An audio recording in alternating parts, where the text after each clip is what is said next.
Adjustment sa oras kan pagtrabaho sa luwas kan mga empleyado kan Naga City LGU pigi implementar na. Non-uniform day pigahagad man kan mga estudyante sa senior high school kan sarong universidad sa Naga City huli sa init kan panahon.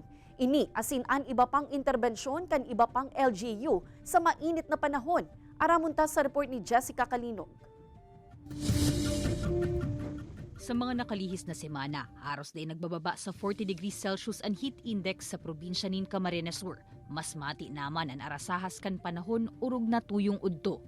Ang lokal na gobyerno kan syudad nin Naga, nagpautob naman nin adjustment sa working hours kan mga field personnel, nganing makalikay sa posibleng epekto kan mainit na panahon, mantang day man napaparalisaan sa indang mga trabaho. Either early in the morning or late in the afternoon, nagkakagawa na lang po sinda ng pag-adjust to ensure na kompleto manggiraray itong 8 hours of work. Pero pinapalikay po na magruluwas during the time kang 10 a.m. to 3 p.m. na iyo po itong kasagsagan kang init.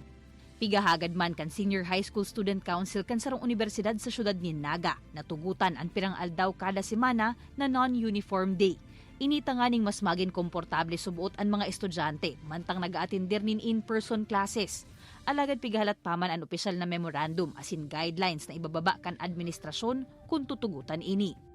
An Albay Provincial Disaster Risk Reduction and Management Council nagpaluwas naman in abiso na nagsususpender kan in-person classes sa gabos na level sa pribado asin pampublikong mga eskwelahan. Asin online classes sa kolehiyo ang pigre-rekomenda kan opisina. Ini epektibo hasta sa day pasubuot pigahali ang PDRRMC APSEMO Advisory. Alas 12 nin udtungon niya na aldaw kan maitala sa probinsya nin Catanduanes ang 45.5 degrees Celsius na heat index.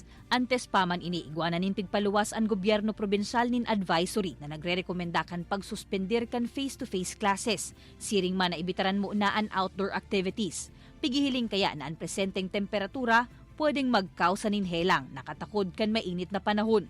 Kaibanan si Gerald Gandia, Jessica Kalinog, Balitang Bicolandia.